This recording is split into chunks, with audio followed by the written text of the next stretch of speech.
Pasta तो बहुत बार खाया होगा, कभी क्रिस्पी और क्रंची मसालेदार पास्ता खाया है जो खाने में बहुत ज़्यादा टेस्टी लगता है। शाम की चाय के साथ हल्की फुल्की भूख में अगर आप ये बहुत ही मज़ेदार सा पास्ता बना के तैयार करेंगे तो बच्चे बाहर से चिप्स वगैरह लेना छोड़ देंगे। इस पास्ता को आप स्टोर करके 1 हफ्ते तक रख सकते हैं। ये 1 हफ्ते बाद भी इतना ही क्रंची और क्रिस्पी रहेगा। तो एक बार इस रेसिपी को ज़रूर ट्राई कीजिएगा, आपको बहुत पसंद आएगी। तो चलिए चलते हैं बहुत ही क्रिस्पी और क्रंची पास्ता की रेसिपी की तरफ। तो क्रिस्पी और क्रंची पास्ता बनाने के लिए हमने यहाँ पर पेनी पास्ता ले लिया है। तो मैंने यहाँ पर हाफ़ पैकेट पास्ता का लिया है। अगर आपके पास ये वाला पास्ता ना हो, आप इसकी जगह मैक्रोनी, शेल मैक्रोनी भी ले सकते हैं।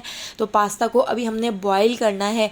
तो उबलते हुए पानी के अंदर मैं ऐड कर देती हूँ 2 टेबल स्पून ऑयल, और इसके अंदर मैंने ऐड कर दिया है 1 टीस्पून नमक। उबलते हुए पानी के अंदर नमक और ऑयल ऐड करने के बाद हम इसके अंदर ऐड कर देते हैं पास्ता। तो देखिए यहाँ पर मैं इसके अंदर पास्ता ऐड कर देती हूँ और इसको हम 7 से 8 मिनट तक फुल फ्लेम पर बॉईल कर लेते हैं। तो जिस तरह हम मैक्रोनी वगैरह बॉईल करते हैं, बिल्कुल इसी तरह से हमने पास्ता को बॉईल कर लिया है। तो देखिए पास्ता अच्छी तरह से बॉईल हो चुका है। इससे ज़्यादा हम इसको बॉईल नहीं करेंगे वरना ये बहुत ज़्यादा ओवर कुक हो जाएगा। तो इसको हम एक स्ट्रेनर के अंदर निकाल लेते हैं और इसके ऊपर मैं डाल देती हूँ थोड़ा सा ठंडा पानी, ताकि इसका कुकिंग प्रोसेस रुक जाए। तो पास्ता को 8 मिनट तक मैंने बॉईल किया था। पास्ता को बॉईल करने के बाद अब मैं इसको एक बड़ी प्लेट के अंदर निकाल लेती हूँ ताकि इसके ऊपर कोटिंग करने में आसानी हो। तो अभी पास्ता गर्म है, इसके ऊपर मैं 1 टेबल स्पून ऑयल ऐड कर देती हूँ ताकि ये आपस में चिपके ना। 3 टेबल स्पून मैं इसके अंदर ऐड कर देती हूँ कॉर्नफ्लोर। कॉर्नफ्लोर ऐड करने से बहुत ही क्रिस्पी और क्रंची पास्ता बनेगा।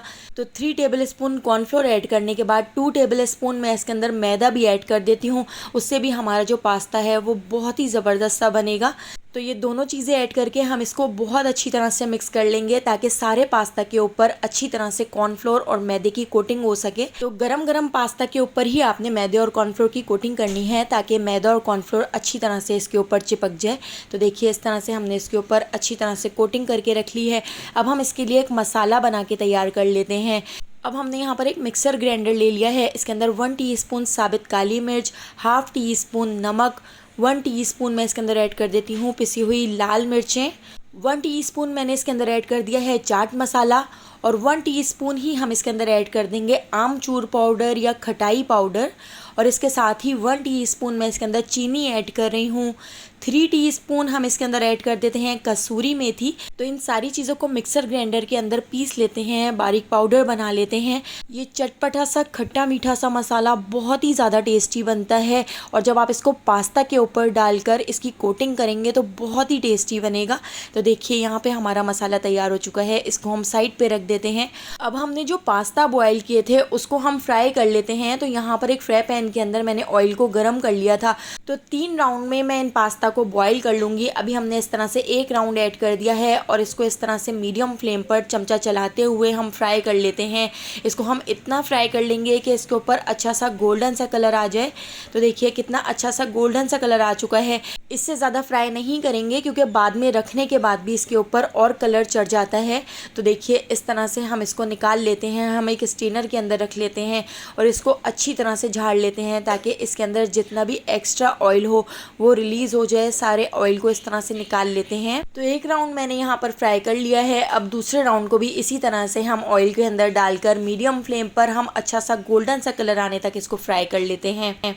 तो सेकंड राउंड भी फ्राई हो चुका है और थर्ड राउंड को भी मैंने ऑयल के अंदर ऐड कर दिया है। तो यहाँ पे हमारे बहुत ही क्रिस्पी, बहुत ही क्रंची से पास्ता बनकर तैयार हो चुके हैं। तो गरम गरम पास्ता के ऊपर ही हम ऐड कर देते हैं ये चटपटा सा मसाला। तो इस मसाले को इस तरह से हम इसके ऊपर डाल देते हैं और मसाला डालकर इसको हम अच्छी तरह से मिक्स कर लेते हैं। तो चमचे से हम इस तरह से इसको मिक्स कर लेंगे ताकि मसाले की अच्छी तरह से इसके ऊपर कोटिंग हो सके। तो यहाँ पे हमारे बहुत ही टेस्टी, बहुत ही क्रिस्पी और क्रंची से पास्ता बनकर तैयार हो चुके हैं। एक बार आप इस रेसिपी को ज़रूर ट्राई कीजिएगा, आपको बहुत पसंद आएगी।